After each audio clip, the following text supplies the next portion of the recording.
Hey, so today we're going to review some of my footage from my very first IBJJF competition. It was a pretty small bracket.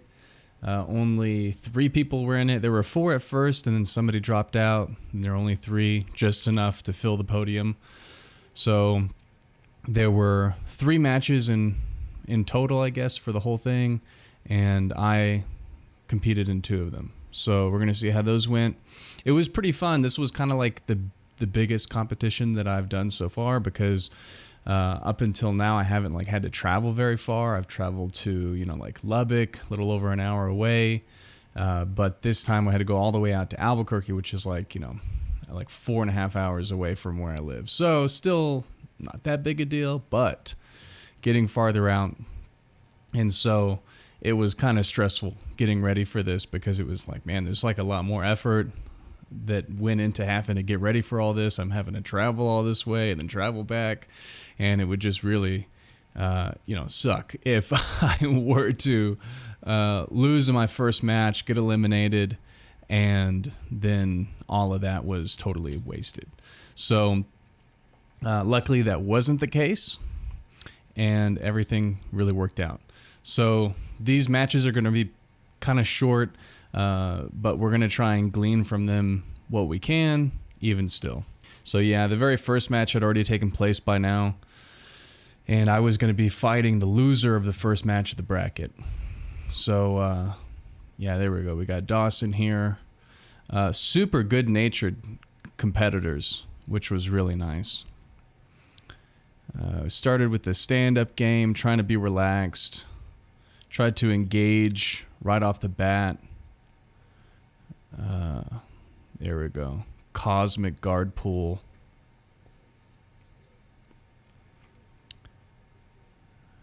And there we go. We got the arm bar for the finish. So this totally wasn't planned at all. The guard pull was. I did not plan to go into a full mount position from the guard pull, which I thought was pretty crazy.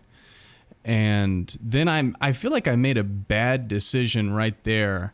I should have worked harder to keep the top mount position once I got it. Because once I get into this top position, I should have definitely fought harder to either keep the top mount or to go to back control, something like that. And I really didn't do that. I made this really odd decision, which I think is maybe just a result of my muscle memory and training, just always passively going back to a guard position, or maybe I fell off. I don't know, but I think this could have ended up very badly for me. It didn't, but it could have.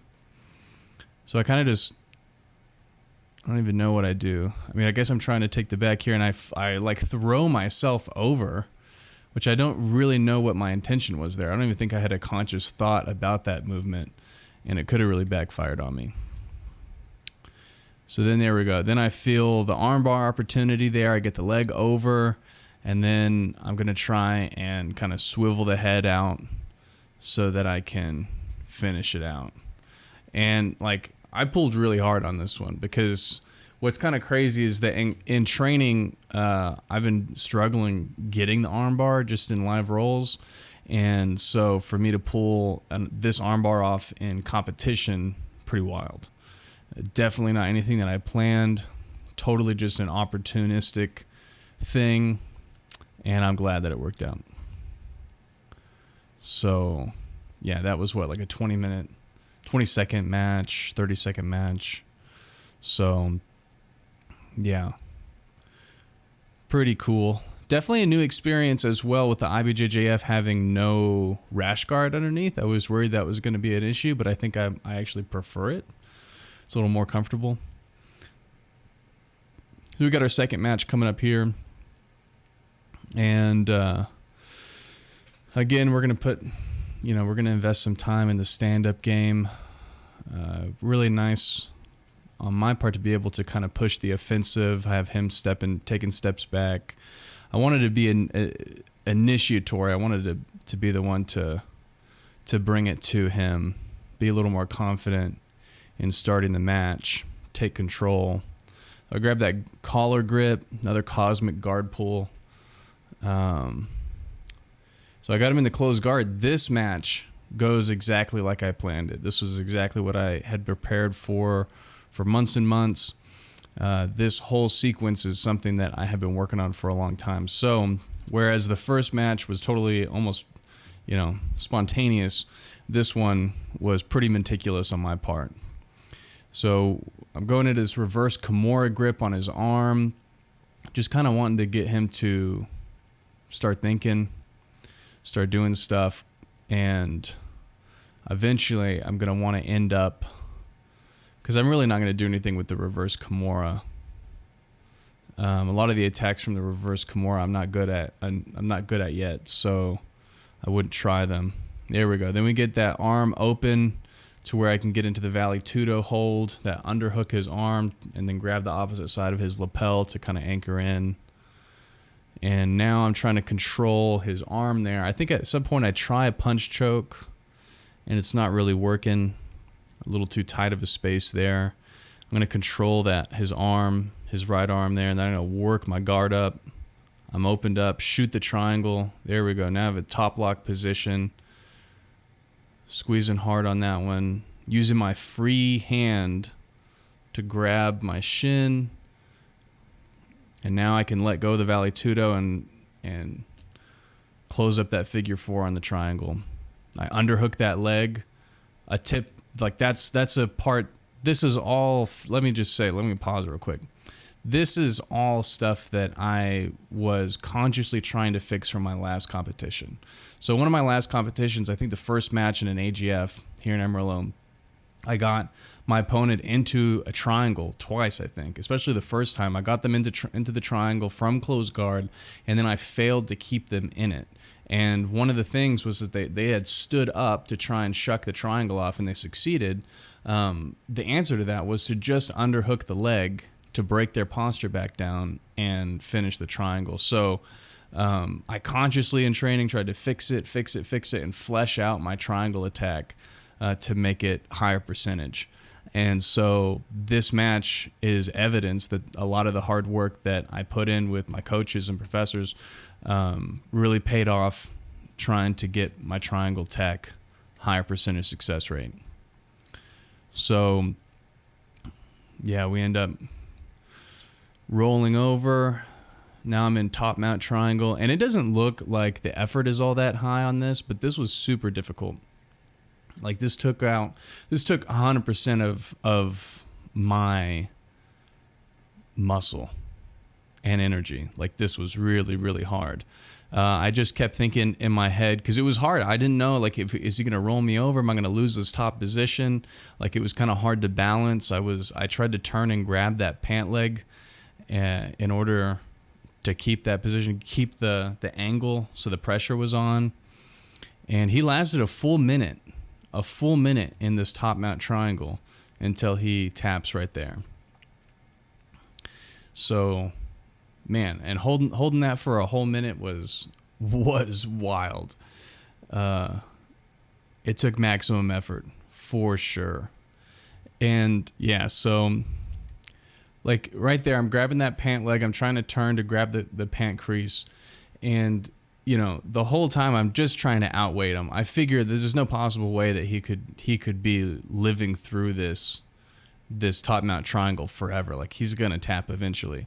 And it took so much effort. I just kept remembering like the words of my professor Jackson when he says like, everything now will rest later. And that was my mentality, because at this point it's like, no, you win this match and you have gold. And so that was like the psychological mentality that I had to go through in order to get this submission, which it's locked in. Like there's no way that he's going to get out if I'm just diligent and put the work in on there. Not too bad. So those are the two matches. I mean, it went really well. My IBJJF debut at white belt in middleweight in the adult class went pretty good. A lot better. I mean, I expected to do well.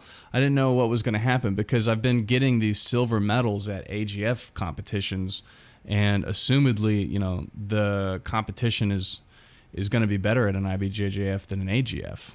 And so I was like, I don't know what's going to go on. I don't know what's going to happen here. but it ended up like all working out, and I got the gold and had a good time talking with my competitors afterward. They were really nice guys. They shook my hand afterward. Had some chats with them. One of the big deals that one of my big achievements in this competition was being able to win the psychological battle. So I did a little like exhibition cage match thing recently, and I mentioned that I felt like I had lost a psychological challenge whenever I won my first match very, very quick, just like I did in this one, where I won in the matter of 20, 30 seconds.